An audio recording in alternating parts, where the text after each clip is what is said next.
Besok adalah deadline terakhir pengumpulan cerpen lomba dalam rangka merayakan Tahun Baru Islam. Namun, belum ada sedikit pun ide untuk menulis. Sampai kertas halaman dokumen di laptopku masih putih bersih sekarang. Kuhela nafasku entah untuk yang keberapa kalinya dalam 1 jam ini. Kutatap sendu layar laptopku. Ya Rab, sesungguhnya hambamu ini membutuhkan sedikit saja ide agar bisa menuntaskan amanat dari kawan-kawan. Assalamualaikum, suara salam membuyarkan lamunanku. Kutengokkan kepalaku saat sebuah tangan menepuk ringan bahuku. Kulihat seorang lelaki muda berperawakan tinggi tersenyum ke arahku. Membuat pipiku terasa panas sekarang. Rasa malu hinggap di diriku. Waalaikumsalam. Siapa ya? Tanyaku padanya. Ia tak menjawab, malah duduk di depanku dan tersenyum lagi ke arahku. Saya Alim. Dulu kita pernah berjumpa di Toronto. Kamu ingat? Alim siapa? Tanyaku bingung. Aku tak memiliki gambaran siapa lelaki yang berada di depanku kini. Apa betul kita pernah bertemu? Atau hanya berpapasan saja? Tapi jika berpapasan, tidak mungkin dia mengenalkan dirinya padaku. Ah, sungguh pelupa sekali diriku ini. Hahaha, tawanya terdengar merdu di telingaku. Wajar kamu lupa. Pertemuan kita memang sudah lama sekali. Maaf, ucapku tulus. Sudah tak masalah. Kamu terlihat sedang kalut. Ada yang bisa kubantu? Ini. Besok hari terakhir pengumpulan cerpen untuk lomba, tapi aku belum menemukan ide memang apa temanya. Muharamia tersenyum miring mendengar kata Muharam. Aku mengerutkan dahi melihat responnya. Apa ia bisa memberiku sedikit ide? Aku mempunyai sebuah kisah yang terjadi di bulan Muharam. Hanya kisah sederhana. Jika kamu mau menuliskannya, aku akan berterima kasih, namun jika tidak, itu bukan masalah besar, ucapnya. Senyuman masih terlukis di wajahnya. Kenapa lelaki ini tak berhenti tersenyum? Apa ia berniat membuatku malu terus-terusan? Astagfirullah. Apa yang kupikirkan, ya Rab? Alhamdulillah jika kamu mau membantu. Bisa ceritakan padaku bagaimana kisahnya? Tanyaku sembari mempersiapkan jari-jariku ke atas keyboard laptop. Ketiklah dengan kata-kata indah setiap yang kuceritakan, ucapnya. Sepi sekali malam tahun baru ini, Kang. Berbeda dengan malam pergantian tahun yang biasanya, ucap Raihan sembari menatap sendu langit Toronto yang berhiaskan bintang itu. Jelaslah, Rai. Kita kan sedang berada di negeri orang yang mayoritasnya adalah non-Islam. Jadi nggak mungkin kita merasakan malam tahun baru Islam seperti di pesantren dulu, sahut Alim. Raihan menghela nafasnya. Hatinya menangis. Betapa ia merindukan suasana malam tahun baru di pondok pesantren Gontor beberapa tahun lalu. Merindukan ayat-ayat suci Allah yang dilantunkan dengan merdu. Merindukan makan bersama dengan wadah nampan di masjid besar. Ia merindukan semuanya. Berada di negeri orang untuk menuntut ilmu bukanlah hal yang mudah. Apalagi, mereka berada di negeri yang mayoritasnya adalah orang non-Islam. Masjid pun bermil-mil jauhnya dari tempat mereka tinggal. Butuh waktu beberapa jam untuk sampai ke masjid itu. Di tempat mereka kuliah pun, tempat ibadah antar agama dijadikan satu tempat. Andai dulu aku mendaftar ke Al-Azharia, Kang. Mungkin tidak seperti ini rasanya, Hus. Nggak baik berandai-andai seperti itu. Nggak bersyukur ya kamu, ucap Alim tegas. Tak lupa tangannya memukul kepala Raihan yang sedang melankolis itu. Astagfirullah. Maafkan hamba ya Rab, sudahlah. Ayo kita masuk ke dalam saja daripada di sini terus kamu malah melankolis, senggak jelas Alim beranjak dari tempatnya dan menarik tangan Raihan. Mereka beriringan memasuki pintu apartemen dan berjalan menuju ke kamar mereka tinggal. Kang. Sholat hajat terus tadarus yok, ajak Raihan sesampainya mereka di kamar. Alim tersenyum mendengar penuturan Raihan. Tumben anak ini ngajak begituan. Biasanya sholat aja harus diingetin dulu. Batin Alim. Ayo ayo, sahut Alim semangat. Mereka pun bersama merayakan malam tahun baru Islam dengan yang seharusnya umat Muslim lakukan. Ayat-ayat suci Al-Quran dilantunkan secara bersahutan dari mulut keduanya. Air mata tak terbendungkan dari mata mereka berdua. Mereka bersyukur karena masih diberi umur panjang sehingga akan melewati hari-hari di tahun baru dalam ketaatan kepada Yang Maha Agung. Raihan dan Alim sedang berbaring sembari menatap langit-langit kamar mereka. Di kasur yang terpisah mereka memikirkan hal yang berbeda.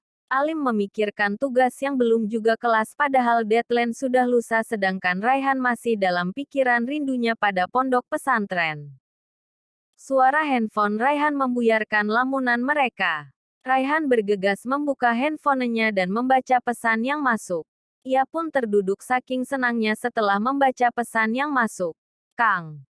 Tanggal 10 Muharram nanti komunitas Love Allah dari perkumpulan muslim di kampus bakal ngadain acara amal ucap Raihan pada Alim. Alim memiringkan badannya dan berkata, acara amal apa? Kita bakal ke masjid yang ada di ujung selatan Toronto ini. Tahu kan, Kang? Widih. Apa nggak kejauhan tuh?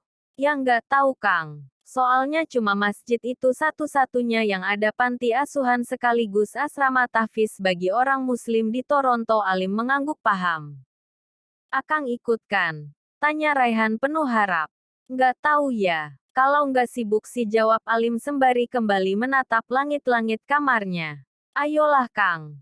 Masa Akang mau melewatkan acara seperti ini kamu kan tahu. Rai. Aku sedang diburu tugas sekarang Akang. Jadi sekarang Akang menomor duakan Allah, ucap Raihan sarkastik. Alim bangun dan duduk di kasurnya. Ia mengusap wajahnya lalu menghela nafas. Selalu saja Raihan pintar memojokkannya seperti ini. Bukan begitu. Rai. Aku. Alah sudahlah. Kang, lama di negeri orang jadi gini kau, Kang. Padahal biasanya Akang nomor pertama di acara amal saat di pesantren Cibir Raihan. Ia pun membanting handphonenya ke sebelah bantal. Astagfirullah. Rai, bukan begitu maksudku sergah Alim. Sudahlah Kang. Tak usah mengelak. Aku ngantuk Raihan membaringkan kembali badannya dan menutup mukanya dengan bantal. Ia merasa kesal dengan sahabat seperjuangannya itu. Bisa-bisanya sahabatnya itu masih mempertimbangkan acara penting seperti ini. Padahal ia yang sering lupa sholat dan bersedekah. Tapi yang menomor duakan acara amal malah sahabatnya. Dunia ini memang membingungkan. Apakah kisahnya sesederhana ini? Tanyaku setelah menghentikan jari-jariku menari di atas keyboard. Alim menyesap minumannya dan tersenyum lagi. Lelaki ini sungguh tidak pegal dari tadi tersenyum terus. Ya memang sesederhana itu. Kenapa? Apa kisah ini tak bisa membawamu pada kemenangan? Tanya Alim. Bukan seperti itu. Hanya saja. Ayo lanjutkan. Aku tak sabar menceritakan bagian selanjutnya. Alim mengusap cangkir kopinya dan menatapku intens. Senyuman tak luntur dari wajahnya. Aku yang ditatap begitu hanya bisa menunduk menatap layar laptopku dan mulai mendengarkan kembali kisah Alim di Toronto. Alhamdulillah Kang. Akhirnya Akang mau ikut juga ucap Raihan sembari merangkul bahu Alim. Alim hanya membalas ucapan itu dengan senyuman. Mereka berjalan beriringan keluar dari kampus menuju ke tempat ibadah. Di sana sudah berkumpul banyak mahasiswa Muslim. Dari Indonesia maupun dari negara lain. Assalamualaikum kata Raihan mengucapkan salam dengan suara keras. Semua mata tertuju ke arah mereka. Membuat Alim merasa malu namun hanya dipendamnya dan diperlihatkannya senyumannya. Waalaikumsalam sahut mereka. Jam berapa kita akan berangkat? Tanya Raihan pada ketua panitia acara amal ini. Axel. Sekarang. Sebenarnya tinggal menunggu kalian saja jawab Axel membuat Raihan merasa kaget. Astagfirullah. Maaf membuat kalian menunggu ucap Raihan kepada Axel. Mungkin kalian berpikir bahwa Axel adalah seorang bule. Namun nyatanya memang benar. Ia seorang bule yang memiliki ayah orang Indonesia. Jadi jangan heran jika ia bisa berbicara bahasa Indonesia. Ayo kita berangkat. Seluruh rombongan berjalan menuju ke bus yang sudah disiapkan. Barang-barang yang akan disumbangkan untuk anak yatim di sana sudah disiapkan di dalam bagasi. Di dalam bus, mereka melantunkan sholawat bersama. Bahkan, canda tawa juga tak terelakkan di antara mereka. Rasa kekeluargaan terasa sangat kental. Walau mereka dari jurusan yang berbeda-beda namun agama mempersatukan mereka.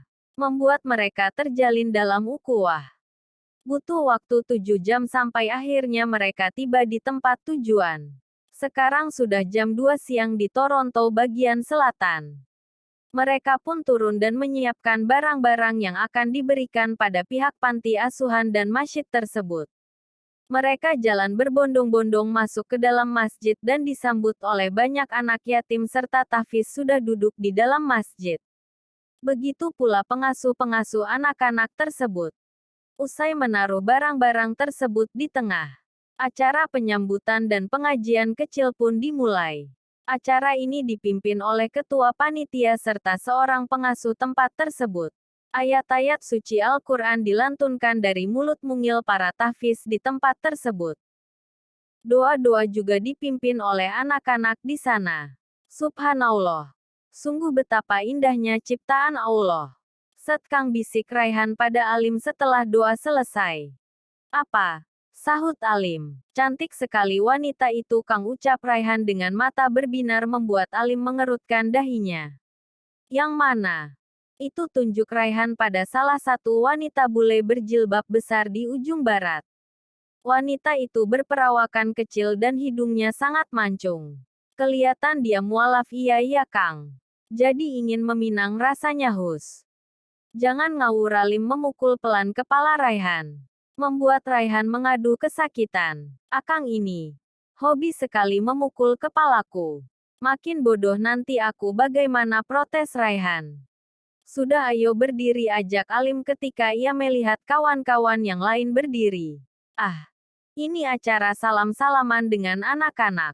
Anak-anak pun berputar menyalami satu persatu mahasiswa yang datang ke sana. Para mahasiswa itu tak melewatkan hal tersebut untuk mengelus rambut mereka. Seperti yang disunahkan oleh Rasulullah SAW.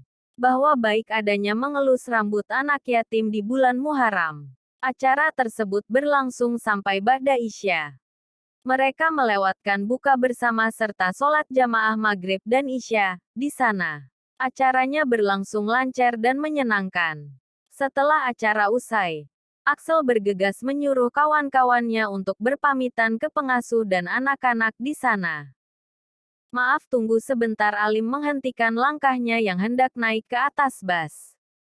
Ia menoleh ke belakang saat dirasa seseorang menepuk bahunya. Alim terpana melihat wanita yang memanggilnya. Ia terdiam cukup lama sebelum wanita itu akhirnya berkata, "Ini milikmu kan?" tanyanya sembari menyodorkan sebuah handphone pada Alim. Alim hanya bisa mengangguk pelan karena masih terkagum dengan ciptaan indah Allah yang berada di depannya. "Ini ambil." Alim mengambil handphonenya dan wanita itu langsung melenggang pergi. Alim secara tak sadar pun berteriak, "Tunggu. Siapa namamu?" "Salwa," sahut wanita itu. "Salwa, aku." Alim teriak Alim, namun wanita itu keburu masuk ke dalam panti asuhan. Hatinya berdegup kencang tiba-tiba saat wanita itu meneriakkan namanya. "Kang, ayo masuk," tegur Raihan pada Alim yang masih terdiam di pintu bus. Iya. Ayo, aku menghentikan jariku yang menari di atas keyboard. Aku terdiam setelah Alim menceritakan bagian ini. Sekarang aku ingat siapa Alim ini. Mendadak hatiku berdegup kencang mengingat kejadian yang sudah 2 tahun berlalu itu. "Kenapa berhenti?" tanya Alim. "Aku sekarang ingat siapa kamu," jawabku tanpa berani menatapnya.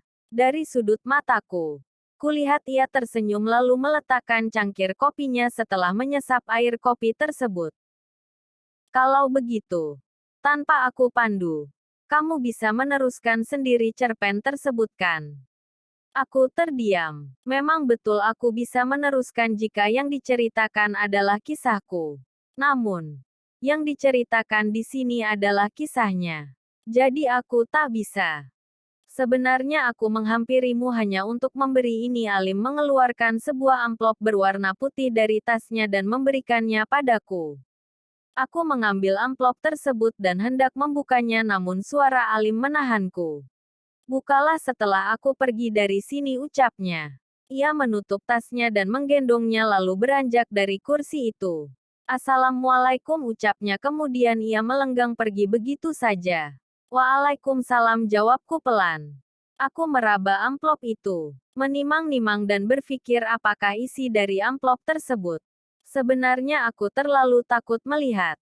Aku takut jika itu ternyata surat undangan pernikahan atau sejenisnya. Kenapa aku takut? Kalian bisa menebak sendiri bagaimana perasaanku. Namun akhirnya, dengan mengucapkan basmalah aku membuka amplop tersebut. Isinya bukan surat undangan namun kertas yang di atasnya ditulis dengan tulisan tangan. Aku membacanya dengan seksama dan tanpa kusadari air mata menetes dari sudut mataku. Alim, lirihku, teruntuk Salwa. Assalamualaikum Salwa. Aku yakin jika kau lupa denganku. Aku sudah menunggu 2 tahun untuk bisa bertemu denganmu lagi. Mungkin kau memang tak mengenalku tapi aku sudah banyak mencari tahu tentangmu. Namun, aku masih ragu untuk menghubungimu sekalipun aku memiliki kontakmu. Aku masih terlalu takut dan malu. Hari ini aku tak sengaja melihatmu dari sudut kafe dan kutulis surat ini untukmu. Salwa, aku hanya ingin mengatakan, maukah kau menjadi pelengkap agamaku?